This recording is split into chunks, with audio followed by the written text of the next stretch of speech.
Welcome to Steve's Kitchen. It's that time of year, the holidays are coming, where you're going to see more and more candied peel needed for recipes. It's quite expensive to buy in the shops, but very, very simple and cheap to make. So come on, let me show you how. Now you don't need as much citrus fruit as I have here, just a couple of oranges, limes and lemons would be perfectly fine. First of all, we want to get our oranges naked, so we have to get the skin off without losing any of it. I'm going to show you a little trick on how to do it. Normally I peel the oranges like this around the circumference, but today I want to go pole to pole because I want as big a pieces of peel as possible. Let me show you how to do that. Now I'm going to do it with a navel orange. You can do it with the lemons or anything though. What we want to do is just take a sharp knife and you want to try and just score the skin only. So I'm going to go all the way around. Next you want a teaspoon, but not this end, we want this end. And you're going to take the blunt end of the spoon and just lay it under the skin. Now you'll feel there's a gap between the flesh and the skin, and you can just follow the spoon around. Once you get the hang of it, it's quite simple. And what we're going to do is go roughly halfway around the orange. So you've gone from here to about there. Turn the orange around and do the other side. Now, what that's going to enable us to do is to peel the whole orange skin off like that. Okay, to make this a little easier to handle, I'm just going to cut this now in half with a sharp knife and then flatten it out. And what we're going to do is take one cut and just continue along the peel so we get nice, long, even strips of orange peel. Now I'm going to carry on and do the lemons in exactly the same way, and you end up with these beautiful long pieces of peel like this. Now this is a win-win situation because you end up with this beautiful orange that you can then just pull apart and you can use this to eat or for fruit salads. I've gone for a big bowl of orange peel and lemon peels, but you could go for grapefruit, any citrus fruit you like. And I'm making quite a lot because I've got some other ideas you might want to make over Christmas with this fantastic peel. Now the first thing we're going to do is blanch these in boiling water just for 5 minutes. It removes some of the bitterness and also takes any of the wax off that might be on the peel. So I have a pot of boiling water, I'm just going to drop the peel straight into it. Both the orange and lemon can go in at this point. Let's bring our pot back up to a boil, and we just want to boil these for 3 to 5 minutes. Now those beautiful citrus peels have been bubbling away for almost 5 minutes now.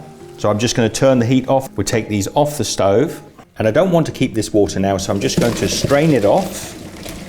Next up, we want to make a sugar solution, and we want equal amounts of sugar to water, and this is just to simmer the peel in to finish it off. Now I've got about 1 litre and 1 kilo of sugar here. You'd be looking for about a couple of pints, 2 pounds. Now I'm just going to bring this up to a simmer and let the sugar completely dissolve. If you're doing smaller batches, of course you can reduce the sugar and water right down, but we're doing a great big batch because the holidays are coming. When you can see the bottom of the pan like that, you've got a perfect sugar syrup. I'm going to gently lift that orange peel and start dropping it into my sugar water.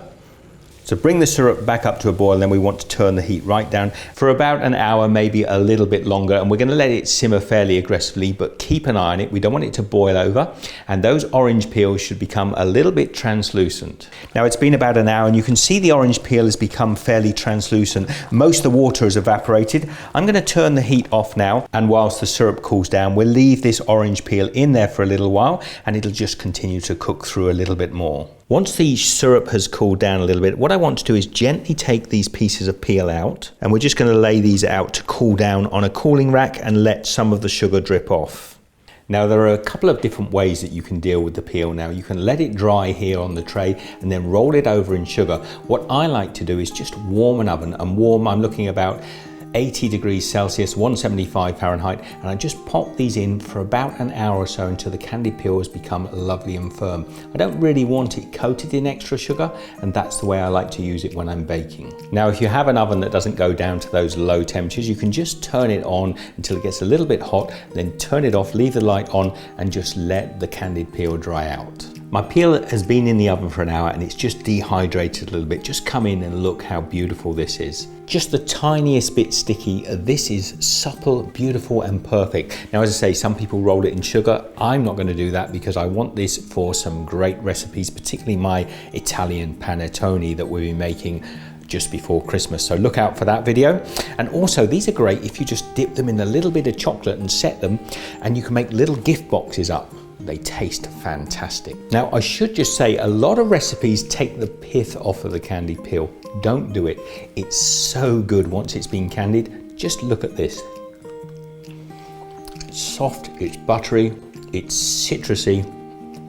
It is delicious. But is that all you made, Steve? Well, no, you saw how much candied peel that I had. Look over here.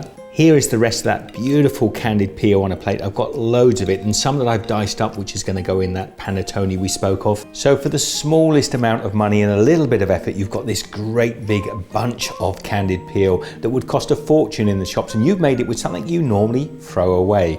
So if you've enjoyed this video, please give it the thumbs up. Love to hear your comments down below. And if you make candied peel, and if you get some limes or some grapefruits to do it with, send me some photographs across to @StevesKitchen or #StevesKitchen on social media. Be good, and I'll see you in the next video. Take care. And I'm stuck to you, but I'm cozy and I don't wanna wiggle loose. I don't want